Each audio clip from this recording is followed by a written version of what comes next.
Hello, everyone, and welcome back. I have a question for you. Have you ever watched an English video and understood almost everything, but when it was time to speak, your mind suddenly became empty? That is a great question, Elizabeth. And I think many listeners are smiling right now because they know exactly what you mean. Yes, maybe you understand English movies. Maybe you understand podcasts. Maybe you understand your teacher. But when someone asks you a simple question like, "How was your day?" you suddenly feel nervous. And then you know the words in your head, but they do not come out of your mouth. Exactly. If that sounds familiar, today's conversation is for you. I'm Henry. And I'm Elizabeth. Today, we are talking about a very common problem. Why do you understand English but cannot speak it? This is something that happens to millions of English learners around the world. The good news is that it is normal. Very normal. In fact, many people think there is something wrong with them. But usually there is not. Today, we will talk about the real reasons behind this problem. We will share stories. We will share mistakes. And we will share simple ideas that can help you speak more confidently. So grab a cup of coffee, relax, and enjoy this slow English conversation. Henry, do you remember when you first started learning another language? Oh yes, I remember it very clearly. What happened? Well, I could understand many things. I listened every day, I watched videos, I learned vocabulary, but when I met a native speaker, I felt completely frozen. Frozen? Yes, it was like my brain stopped working. That sounds familiar. The person asked me a simple question. What was the question? He asked, "How are you today?" That is a very easy question.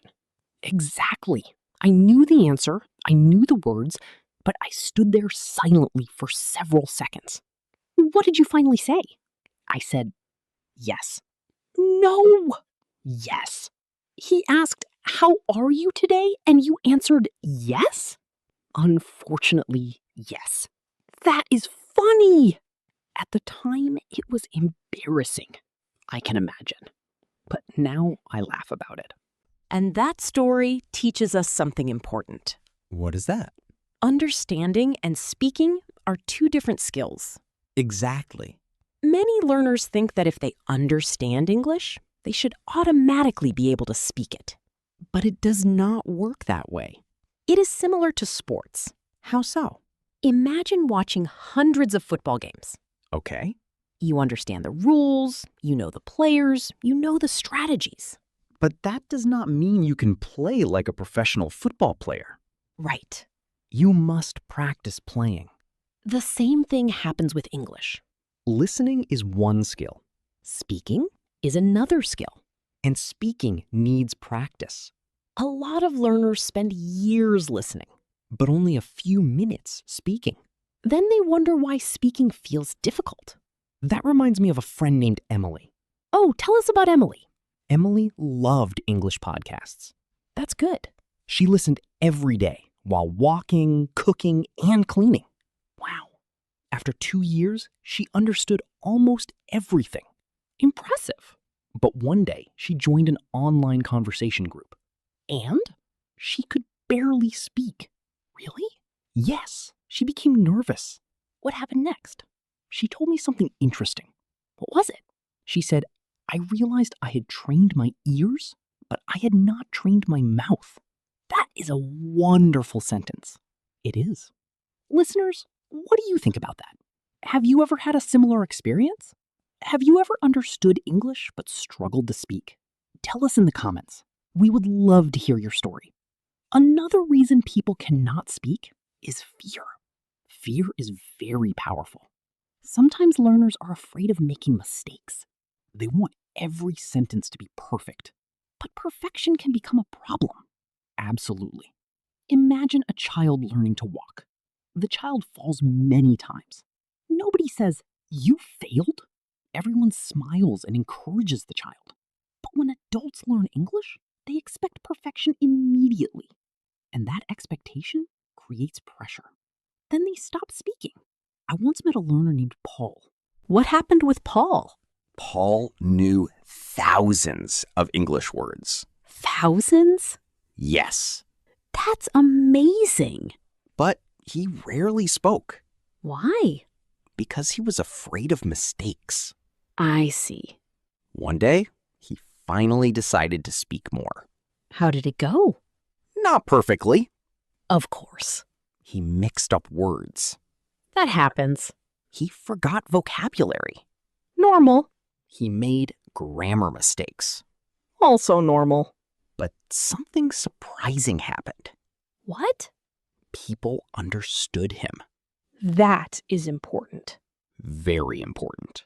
Communication is the goal. Not perfection. Sometimes learners forget that. They focus so much on mistakes that they forget the purpose of language, which is connecting with people. Exactly.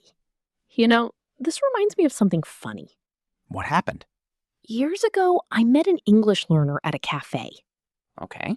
He wanted to say, I am excited. Simple enough. But instead, he said, I am exhausted. Those words sound similar. Yes. What happened? Everyone looked confused because he had just arrived and looked very energetic. That is funny. When someone explained the difference, he laughed for 5 minutes. Did he feel embarrassed? A little. But I bet he never forgot those words again. Exactly. Sometimes mistakes become our best teachers. I completely agree. Another reason speaking feels difficult is that learners often translate everything. Oh, yes, that is a big one. They hear a question in English. Then they translate it into their language. Then they think of an answer. Then they translate the answer into English. And finally, they speak. That process takes time. A lot of time. And conversations move quickly, so learners feel stressed. The solution is not to translate every word. Instead, learn simple English phrases. For example, if someone asks, "How are you?" you can say, "I'm good," or "I'm doing well," or "not bad." These become automatic. You do not need to build the sentence from zero every time. You simply use a phrase you already know. That makes speaking easier. Let's share a few useful phrases.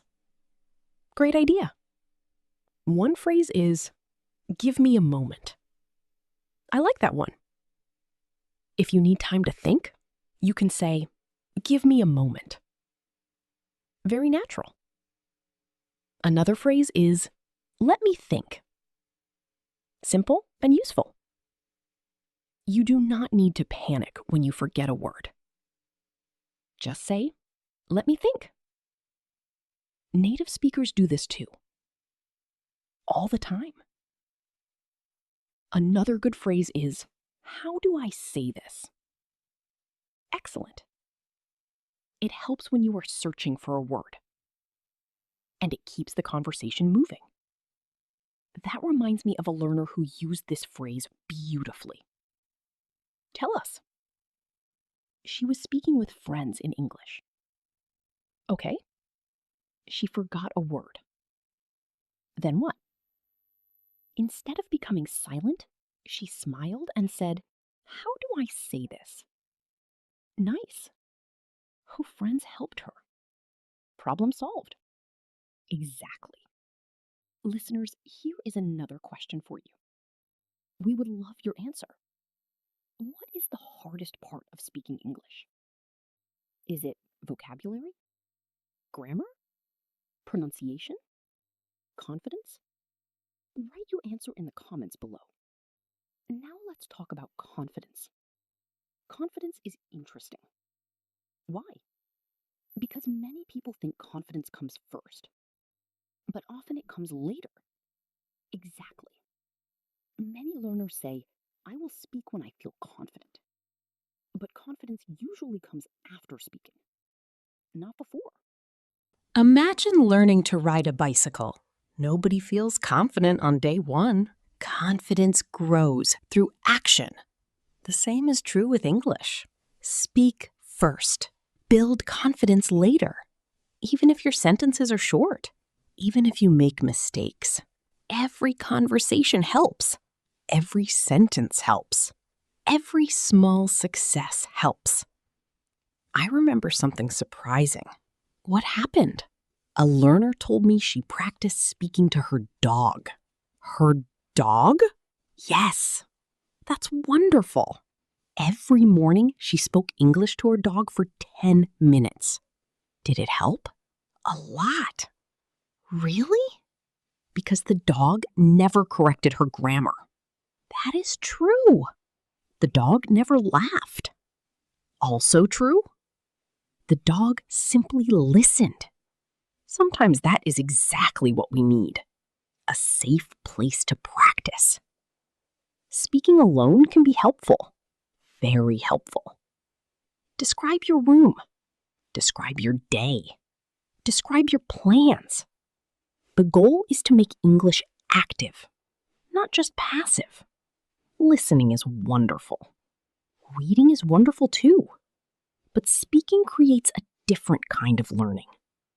Your brain becomes faster. Your mouth becomes more comfortable. Your confidence grows. Little by little. Before we finish, let's remember something important. Learning a language is not a race. You do not need to compare yourself with others. Everyone learns at a different speed. Some people speak quickly. Some people need more time. Both are okay. Progress is progress. Even one new sentence is progress. Even 1 minute of speaking is progress. Even one small conversation is progress. And if you understand English but cannot speak it yet, do not lose hope. You are probably closer than you think. Your listening skills are already helping you. Now it is time to give more attention to speaking. One sentence at a time. One conversation at a time. One day at a time. And remember, mistakes are not enemies. They are teachers. Fear is normal. But practice is stronger. Confidence grows through action, not through waiting. Listeners, thank you so much for spending time with us today. We hope this conversation helped you feel more relaxed and motivated. If you enjoyed this podcast, please like the video. Subscribe to the channel for more slow English conversations. And do not forget to comment below. Tell us about your experience with speaking English. What challenge are you working on right now? Keep learning, keep practicing, and most importantly, keep speaking. See you next time. Take care, everyone. Goodbye.